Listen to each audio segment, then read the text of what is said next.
Welcome back to another episode of the Braun Performance and Rehab Podcast, powered by ISOFIT and Firefly Recovery.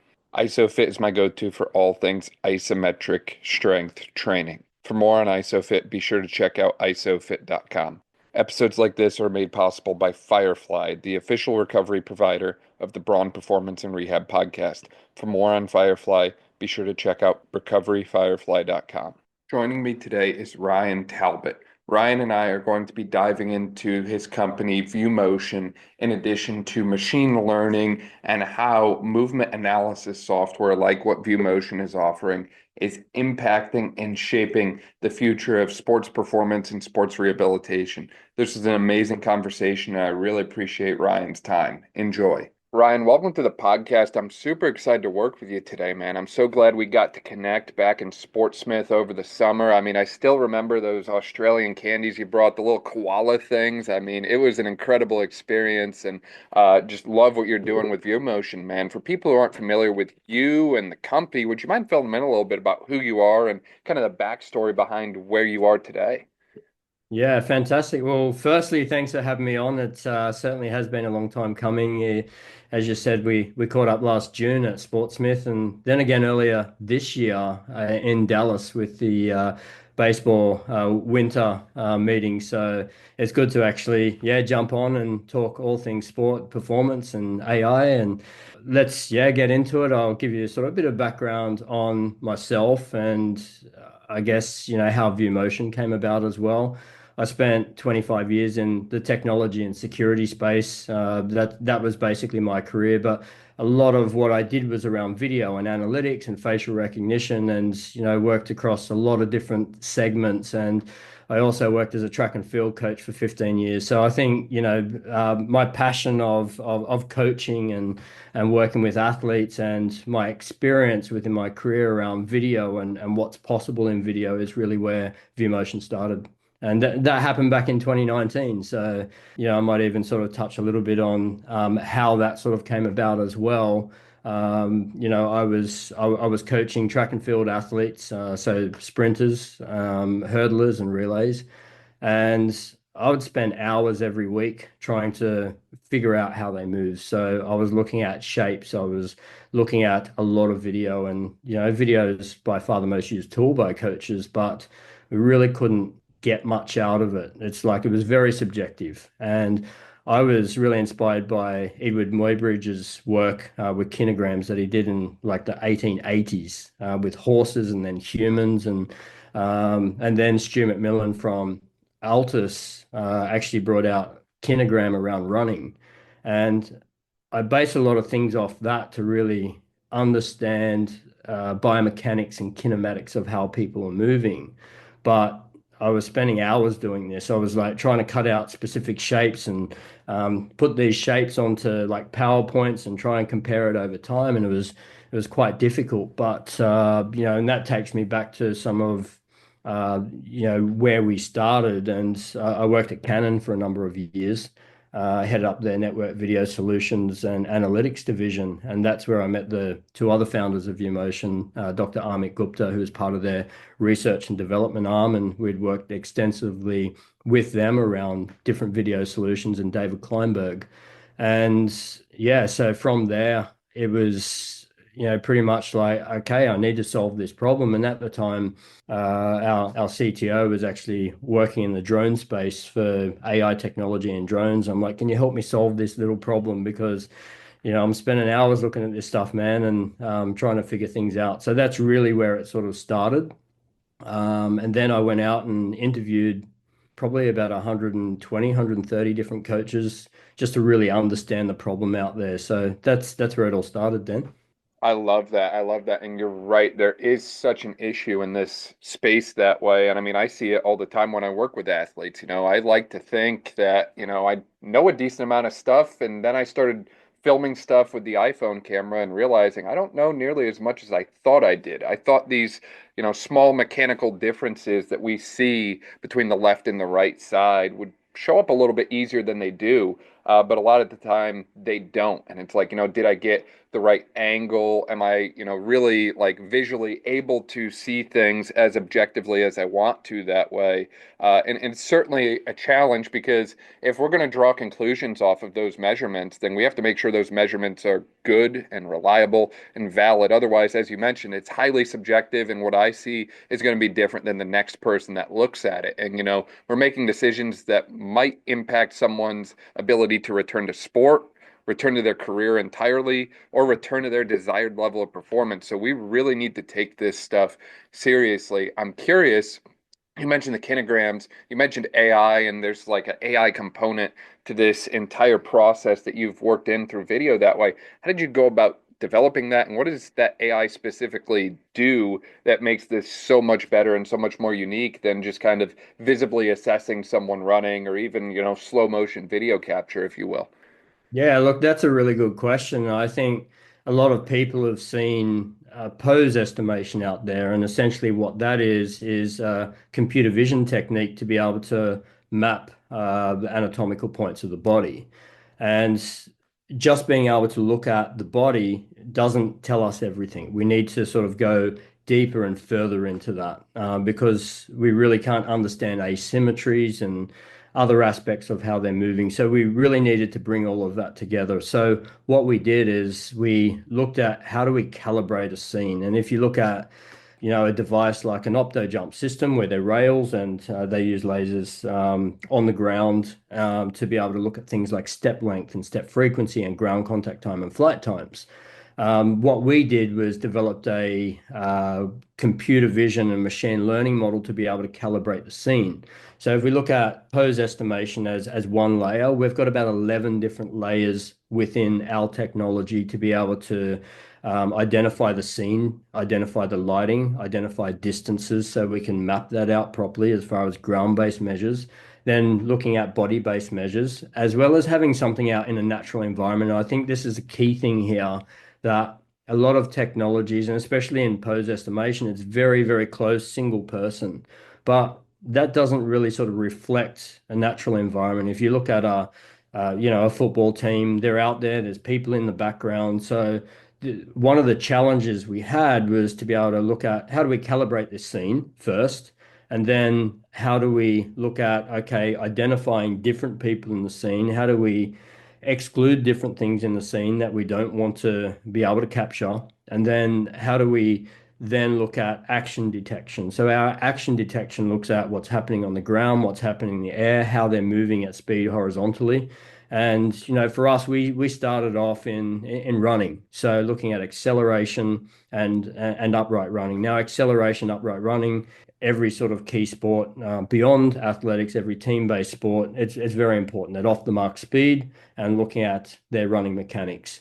And that's really where it started off, where even earlier on, we went out and we captured video of, every different sport from rowing to volleyball to skiing, just to really look at what we could get. And, to your point earlier, to be able to have reliable measures, the three non-negotiables it needs to be valid, it needs to be accurate, and it needs to be repeatable if you're making decisions off that. So we put a lot of work into being able to build a robust model, being able to use a smartphone and the video from the smartphone. And what I like about that is, working for Canon as a world-leading imaging company, but everyone has incredible technology, in their hands now. And whether it's an iPhone, whether it's a GoPro, whether it's, a Samsung device, we're product agnostic, but we have a requirement of 4K and 60 frames. And that allows us to be able to do up to 20 meters per camera.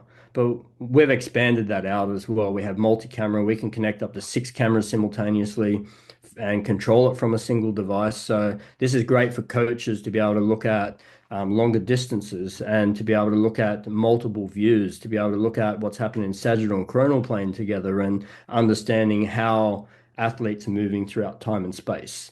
And I guess from there, what we found is like, okay, well, movement is really important to understand this, really around what shapes we make and when, how we connect with the ground and where, and that sort of, starts looking at forces and braking forces versus propulsion and what's happening there, but also how we're generating and transferring forces as well. So being able to bring all of that together is really what's very unique about around VueMotion. Hence why, like it's used extensively across every major sport around the world because it's helping coaches and practitioners make better decisions. Yeah, it really bridges that gap and gives you, the main thing at the end of the day. Don't get me wrong, other technologies are fantastic. I like Vald, I like Hawken Dynamics, Kinvent. I have force plates sitting right beside me. I use them all the time. However, I can't take the force plates, put them onto the field, and, measure Yep. forces into the ground when the athlete is doing their exact sport. However, with VueMotion, as you mentioned, it solves that problem because bringing up the environmental consideration, there is a huge difference when I have the athlete in a very controlled environment, like a clinic space, versus when I get them in a very chaotic environment, whether that be the track, their field that they practice and play on, maybe there's other people, maybe there's other stimuli. It changes things. And I think for a long time, we as clinicians and coaches have not appreciated just how much can be different or we've overlooked it because we've said, well, it looks good to our own two eyes, but there's so much that gets missed. There was an individual, don't quote me on this, I believe it was the guy that has the Montana Running Lab account that did some incredible work looking at gait patterns in athletes following ACL injury.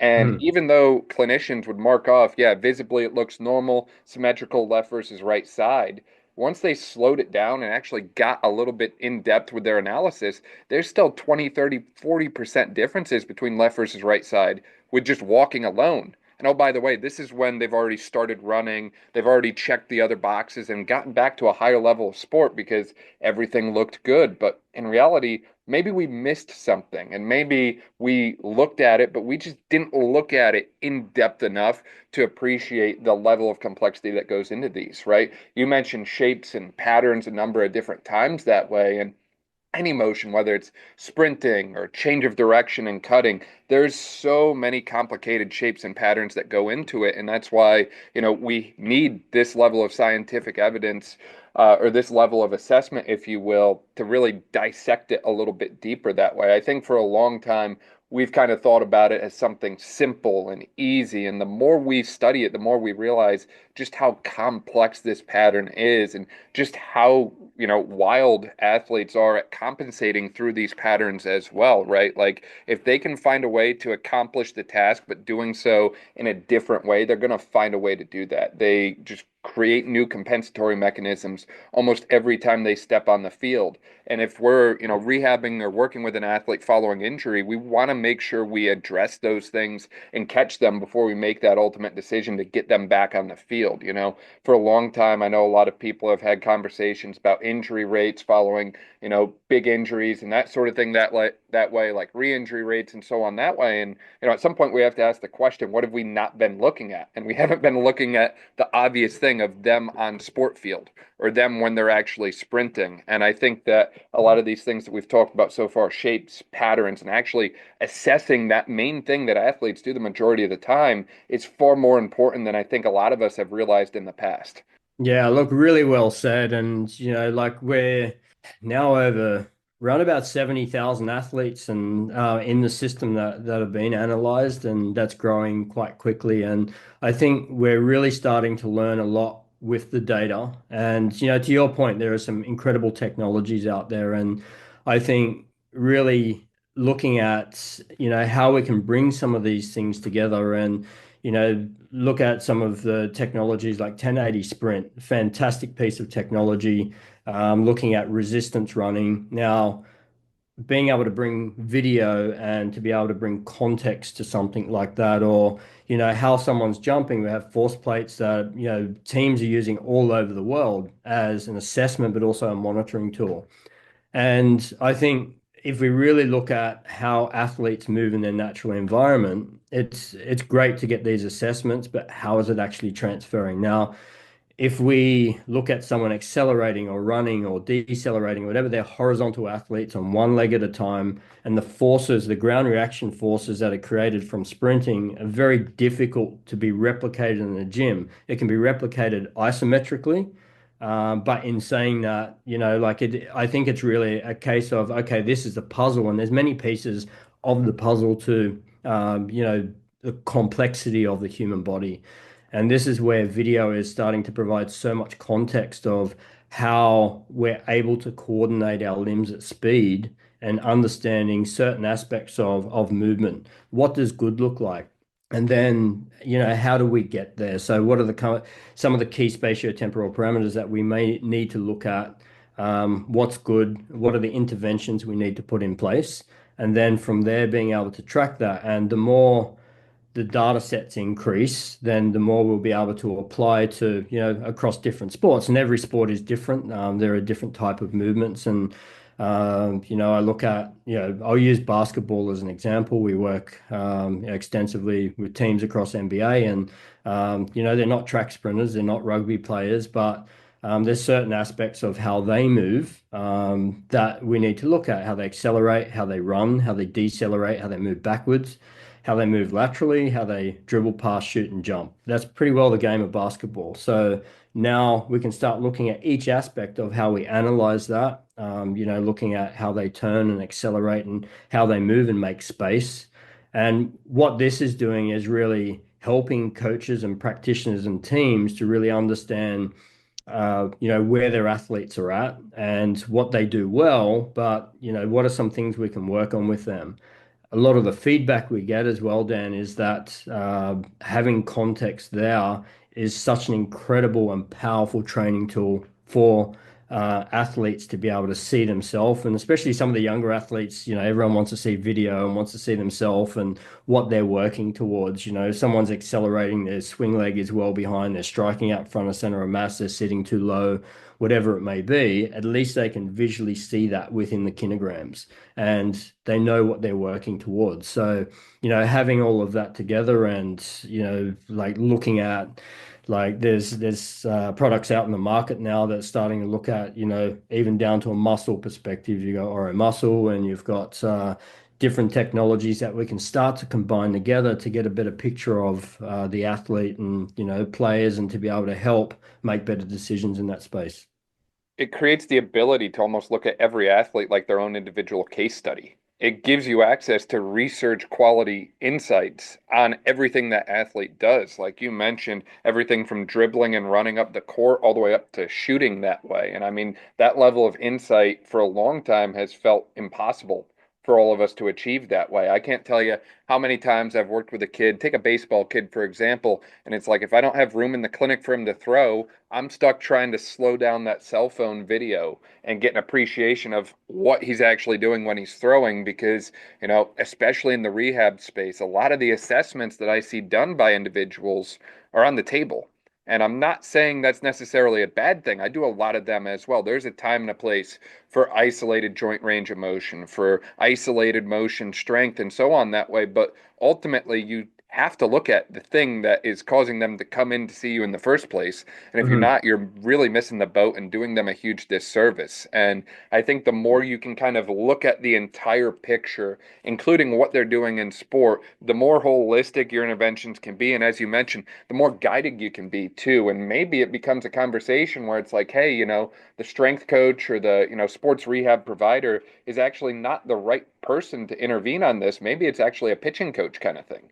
Mm. Maybe the motion itself, isolated range of motion, strength, all these different things, all the boxes are checked, but mechanically they're just moving in a way that's causing pain. And, I'm not the baseball pitching expert here by any means, so I'd rather them work with a pitching coach and get that cleaned up. So it gives you a new lens to look at problems, solve problems effectively, but also ensure the athletes that you work with get in touch with the right people so that they get the right outcome faster that way. And I think we kind of, the more we bring everyone together on that, what's best for the athlete, the better off the athlete is going to be. The more we're all working on the same team with the same goal in mind, the better are, or the more likely we are to achieve that outcome, if you will.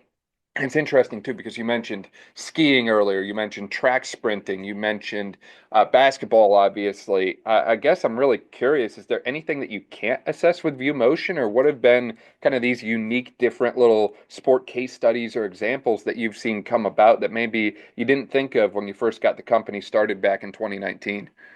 Yeah, look, that's a really good question because obviously just starting off with running, we wanted to absolutely nail that and really provide a tool for coaches to understand, as much as possible about that athlete and to be able to automate that whole process. And it's interesting that look, there are about 180 different sports out there, probably more. There's new ones popping up all the time. Now, from a computer vision machine learning perspective, we have to train every specific task that we're doing within the system. So there's a lot of complexity.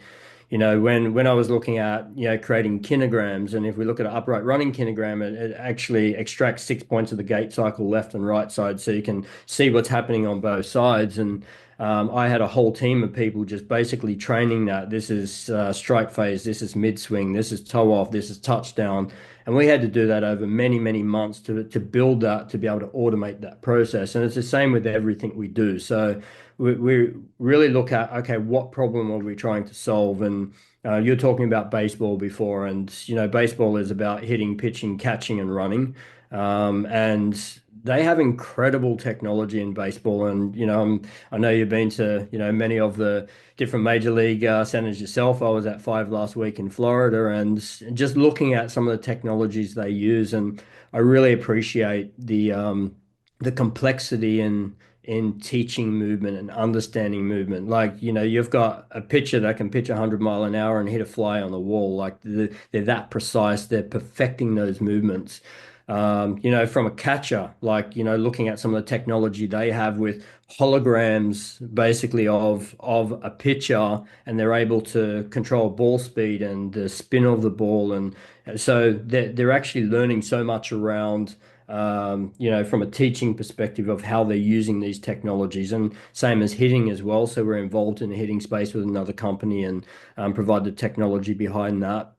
And what they haven't had in baseball is running bases and base stealing. So now they've actually got a tool to be able to look at, the difference with, a drop step, a crossover, a shuffle, and how they're able to get throughout time and space more effectively, more efficiently, safer, and obviously faster as well. So yeah, there's from our perspective, and back to your question, is that we build out different models and then we take it through a validation process. We have validation partners we work with, and call out to Australian Catholic University because those guys are doing an incredible job, especially with Grant Duthie, who manages a lot of that. And we're sponsoring a PhD out of there, and they've got incredible labs there with Vicon and force plates and whatnot. So yeah, from our perspective, we're trying to build out sort of each model to solve specific problems that haven't been solved from a performance, injury prevention, and that return to training, return to performance perspective. So we're not quite there doing everything yet, but I think we have around 19 different models. We do cricket bowling, we do kicking analysis, and that's growing quite quickly. We're really just trying to solve the problems of the industry to really understand, well, two things. One, the first one is to be able to provide objective data to understand how they move. And the second one, and this takes me back to, the early days when I was interviewing any coach that would talk to me. What I found is there seemed to be a big disconnect as when we look at an athlete, performance coach, strength and conditioning coach, a therapist, a sports scientist. How do they make better decisions? So they've got more data than ever. But what are those big rocks that can help them make decisions and bring them together to make decisions together, for what they do as part of their role? Yeah, that's such a great point. And to your point on just data overload that way, it's just so much to try and sit there and process it all yourself that way, right? Like if I look at like a counter movement jump force plate report, I'm getting about 7 or 8 pages in a PDF. Oh, and Yeah. I have them do it twice, and then I have them do squat jumps and all these other things. And then when you factor in, you mentioned baseball again, when you factor in all of the unique numbers that they're getting, like with gyroscopes and all these things that, 5, 10 years ago when I was back in school, I never even heard of the words before, but they're assessing it. It becomes nearly impossible for any one person to try and process all of the data that goes into it. And I think to the point that you made earlier about the AI incorporation and the machine learning incorporation in this whole thing, that's where I get really excited for the future of sport that way because we're now at the level where we can actually analyze and assess this data and draw conclusions on this data much faster because we've actually taught machines to process a lot of the numbers for us, whereas before we kind of had to do it all, the old school, old fashioned way, if you will, that way. So I'm personally really excited to see what that next evolution of sport looks like because I think we have not hit the peak yet.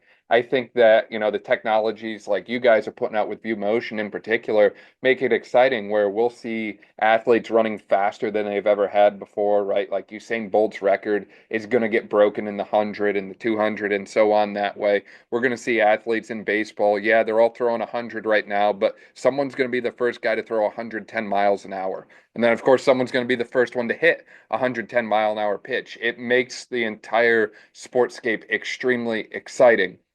But as I mentioned, sometimes we get caught in our ways. We kind of fall behind the times a little bit, and we stick in that, what's always worked model where even though we might have the numbers and the data, we're not really doing anything with it yet. I guess I got to ask, where do you see VueMotion kind of fitting in to that, what's always worked, tried and true, if you will, kind of approach that way, right? Like hypothetically, take a ACL return to play example. And maybe, we do the biodex and we do their hop testing and all these different things that clinicians have done for years. Does VueMotion end up taking the place of those things and some of these other technologies take the place of those things and say, hey, here's the next evolution of them? Or do we still do those base level things that we've always done and this just kind of becomes the next layer atop of it? Yeah, I think it really is around having a look at, what has worked in the past, what is the research showing us, and what technologies have we used that have certainly, proven and tested.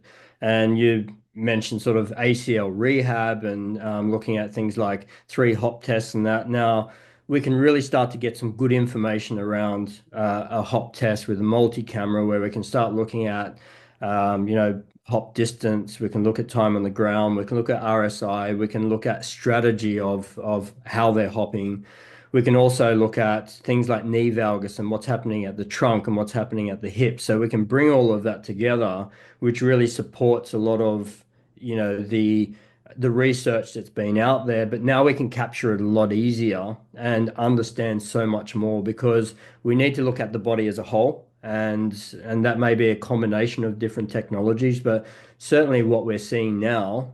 And like there was we put a post out recently. So Irish Rugby had a player that had an ACL surgery and had 7 months to the Olympics, and how they use VueMotion and working with Speedworks and their PSR reports actually to be able to help with that rehabilitation process. And he said, I would never do a rehabilitation again without VueMotion. Like this technology and what it's providing is a must-have. It's like really comes down to we need to manage our assets, and our assets are our players, and we need to do the right thing by them. We can't be guessing. And especially if there's a tool out there that can really help with that. Dean Benton in Australia is doing some incredible work around the hop test at the moment. He's working with so many ACL rehabbers, but what we're now starting to see is that, okay, well, can we look at better prevention methods by being able to really understand before they get their ACL injury, if they're at higher risk, are they in the green, orange, or red zone? And, I was just thinking about what you were saying before with, just data, the amount of data that's available. Now, if I get someone to do a 20-meter sprint, I think we worked out we had a combination of about 130,000 different metrics that and measures that we could get out of it, which is quite significant, and no one's You, going to you could sit knock down. that out in like 20 minutes though, right? Oh, absolutely, absolutely. And it's funny, I was actually on a thing where we had an AFL team, and it was a sort of sit down session talking about data and Formula One as well, and the data they have and the data that we can sort of get out of a human, because like Formula One's so data driven, but they don't need to look at all the data. They just need to be told if something's wrong or if something's changed or you need to be aware of that. So that's been our focus of, okay, let's get complex data and turn that, onto video of augmented reality, and then create reports that can give you, you're in these zones, you're okay, or you're outside of this zone, or you're different from your norm. Looking at things like, asymmetries, your step quality score, your key metrics being, your times, your split times, your speeds, and then having a look at what is changing over time for you. Is it progressing or is it regressing? If it's regressing, we want to know why. And we can go back to the information and data to really look at that and understand that. And then from there, being able to tell coaches based on our, reams of data, what we have, to be able to look at something simple to them, saying based on, this big combination of measures of how they're moving, here are three things you need to work on, and here are some interventions. So a coach can actually capture, a whole team running through within a matter of minutes. And, you don't want to take away from coaching time. You don't want to be sitting there setting something up for 20 minutes, 30 minutes just to get a little bit of information. So our focus was really to look at, okay, how do we do this really quickly? And how can we run it through the app and improve the workflow? So if they need to go out and capture one person or 30 people, that's done very, very quickly. It's passive, and it's out in their natural environment. So there's a lot of time spent in the gym looking at things, I guess vertically or statically. And it's really about being able to use this information and understand how that's transferring over to how they move relative to the game. It gives you the ability to look under the hood and see how athletes are moving and how they're performing, right? Some people just want to hear the engine roar and they just want to hear the horsepower. But for a lot of us, we want to see how that's actually produced and kind of decode it a little bit. And I love your point with the hop testing that you referenced. Plain and simple, a lot of these return to sport tests. I don't care if it's hop testing or biodex or whatever it is that way. They're good, but they're all looking at gross force output. They're not actually looking at the quality of the movement. Or if they are, then again, it's going back to what we talked about before. It's up to your own two eyes in the moment, or it's up to your iPhone camera. And unfortunately, we're not getting enough depth of knowledge and enough insights from those two things to really draw accurate conclusions. Unfortunately, a lot of the times with these tests, we're really guessing at best because we don't have the ability to look at everything. You mentioned about being able to kind of zoom out and look at the entire body. And I think that there's a lot of different components to some of these things, like the hop test, that we might not have appreciated before. Maybe, yeah, we look at the hip, knee, foot, and ankle, but does what the upper body is doing matter? And if I do a single leg hop and I have my shoulders way off to the left side versus Hmm. perfectly aligned in front of me, they're going to feel different. Or if my neck is turned to the right and I hop forward, turn it to the left, hop forward, have it straight forward and hop forward, like there's going to be differences that occur with those things. But again, we just haven't looked at them, or maybe I should change my wording there and say I haven't looked at them beforehand because, we're just taught to go based on the number and go on the objective thing. I think the more we kind of zoom out and look at everything, the better our decisions are going to be. And the other point you made, it's about how quick this process of assessing even a whole entire team can be for a coach to just set it up and get so much great data in a matter of minutes. And I think that really helps to steer our interventions a lot more effectively, right? There's a 80-20 rule or 80-20 principle that I like to think holds true for the majority of individuals, where 80% of the results that we get come from about 20% of the work that we do, Well, for Mm. me, I want to figure out what that 20% is, circle it, highlight it, bold it, italicize it, do whatever I have to do to make sure that stands out. Because when I take that 20% that's moving the needle forward and actually make that 100% of the program, then there's no telling what that athlete is going to be capable of doing from a performance side of things, right? We have, unfortunately seen a lot of coaches and clinicians, I'm guilty of this myself, that have spent a lot of time doing things that just don't move the needle forward like we thought they would. And now with the technological advancements, we're actually getting feedback and insights that are saying, hey, look, the way we've always done things may not be the most optimal, and it might be time for us to evolve our practice to keep up with the changes that we're seeing in athletes, in sport. As you mentioned, there's new sports coming up all the time, but even athletes are evolving, and the athletes that we see today are different than the athletes that we saw 30 to 40 years ago. If you ask someone 40 years ago if they expected a football quarterback to play into their 40s, they probably would have laughed at you. Now you turn on the TV, and odds are you're probably going to see one, two, even more than that playing into these advanced ages that way. The sports are evolving, the athletes are evolving, and as a result, our own approach on the coaching and clinician side of things needs to evolve as well. And I think that VueMotion really fits into that nicely from everything that you said. It takes everything that you've always done and just gives you a new lens to look through and a new perspective on things. Yeah, and it's definitely there to support the coaches and practitioners. And a lot of these coaches spend their life, training and that, but now having a tool to be able to give them information of what they can't see. Now, there's certain things we can't see. If someone's moving at 10 meters a second, then, how their foot's connecting with the ground and what's happening with the different body segments. As we touch down the eccentric phase, the isometric phase, right through to concentric phase of, running as an example. And you can't see that with your eye. So, and, I had this conversation with Dan Paff yesterday around, some coaches will spend a lot of time looking at the athlete from the same viewpoint over and over again. Now being able to look at different viewpoints, what's happening from the back, being able to understand things like rotation or trajectory of the limbs, what's happening in coronal plane, and just looking at multiple planes to be able to have access to be able to do that quickly and effectively really helps every coach out there. And I think, everyone's on a journey of continuous learning.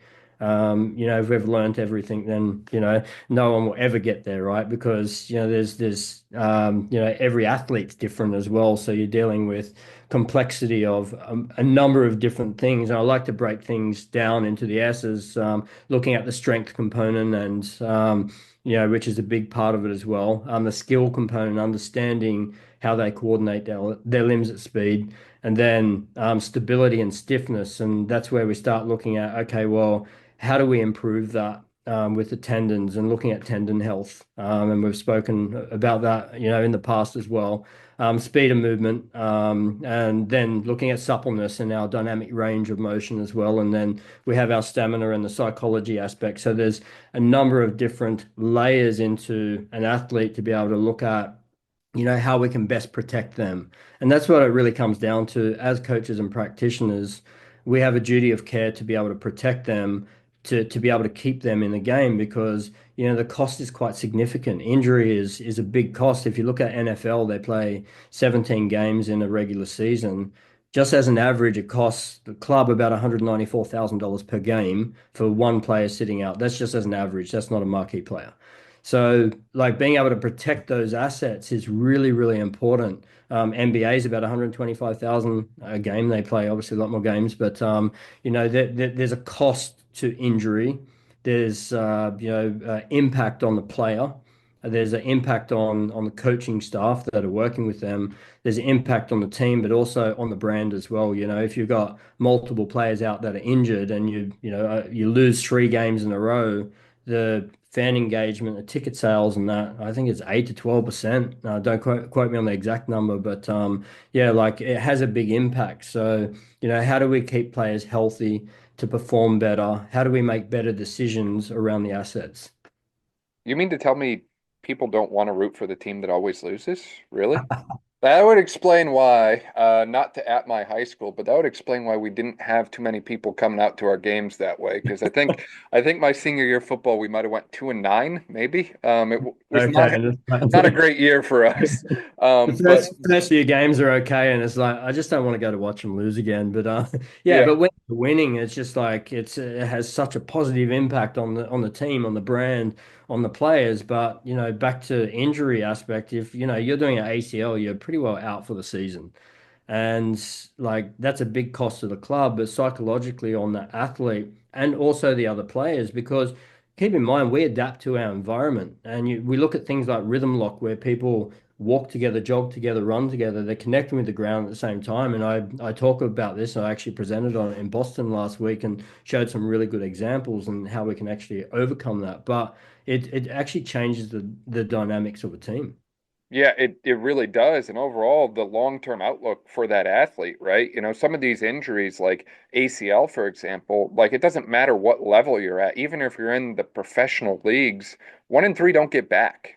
So this could be Yeah. a potentially career-ending injury for Mm. people. So if we can find a way to reduce the likelihood of that happening, prevent it, or, if you are unfortunate enough to experience it, make sure that you get back to the level that you were, intended to, and not becoming part of that statistic that it's just too high for all of our comforts that way, then the better off we're going to be that way. And I think that, like I said, I think this technology can really help bridge the gap into that and help, again, provide, as you mentioned, from the financial standpoint, from the clubs and so on that way, the player health, but also where that player or where that athlete is going to be in 20, 30 years and beyond that way. Because like I mentioned before, we're just scratching the surface of the longevity of the athlete that way. And with some of these new sports, it's becoming more and more prevalent, right? Like, I don't know if you have any kinograms on pickleball yet, but I mean, I've worked with pickleball athletes that are in their 60s and 70s, and they're Yeah. freaking good, man. I'll tell you, I'm impressed.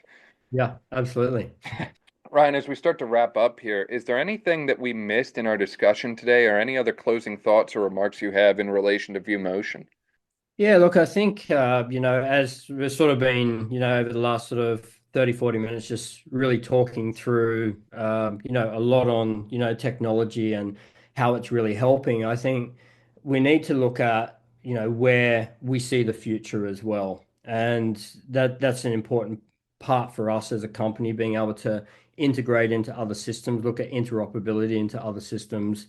And it is quite interesting that, coming from the security and surveillance background myself, working in those areas, I see that being, so far above anything else that we've seen in sport or anything, because it has to be. And one of the things I've seen and start to see about 5 years ago is this sort of transition where we've got access control, and we've got biometrics and identity and intercoms and analytics systems, and that what we started to see about 5 years ago was this transition into video becoming the source of truth and data being able to push up into that video to be able to support that. And my brother Dan still works in this space extensively around the world, and does a lot within that video space. And it's actually good to see where the surveillance industry is going and what we can learn from that, and take over to sport as well. So, as you said, we're still scratching the surface, but the amount of research that's coming off the back of what we've done with VueMotion, with different universities, different clubs we're working with around the performance aspect, as well as how we can understand causation of injuries, and looking at how people are connecting with the ground and how they're moving and where forces are being directed, as well as having an effective tool for that return to performance. I think, now we're starting to get these large data sets, because a lot of research is generally done with a small sample size, and it's sort of predictive. So what we're doing as an organization is really taking some of the best research out there and being able to run that in parallel across thousands, if not tens of thousands of people as well. Yeah, that's absolutely incredible work. And you're right. This is really an exciting time, and I cannot wait to see how we kind of bridge that gap from other worlds of observation through video and analysis through video into sport and, the advancements that continue to get made that way. And obviously, for people listening, I think you guys are at VueMotion are the, pioneers of a lot of the things that are coming to the forefront here over the next few years that way. So I really think they should kind of follow along, get connected with you guys, and keep up to date with the incredible work that you're doing that way. Where can they find you all at online? Yeah, so you can go to our X or obviously Instagram. We have a YouTube channel. Go to our website and sign up to a newsletter because we're putting some really good information out there, especially around use cases at the moment that we're looking at. The likes of Australian sprinter who beat Usain Bolt's record, run a 10:17 and 120.04 at 16. And started working with him and his coach when he was 14 years old. So we've got this whole history of this progression to where he's at today. Looking at some of the research that's coming out, there was one that just came out around the hop test from University of Auckland, I think it was last week, that mentioned VueMotion. They were using that for that. So yeah, definitely go to our website, sign up to the newsletter if you're interested in if you're a coach or if you're a therapist or if you're interested in really looking at taking what you do to the next level, then definitely reach out to us and we can give you all the information around how you can get started.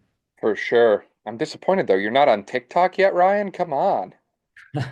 Not yet, and I probably should be. Man, that will be the day. I can't wait to see that. Ryan, we'll link to all of those in the description below. That way, if you didn't quite catch the VueMotion website and social handles, you can just click there. This is a great chat again, man. I always learn so much from our conversations and really appreciate your time. Thanks, Dan. I appreciate you having me on, and it's been fun.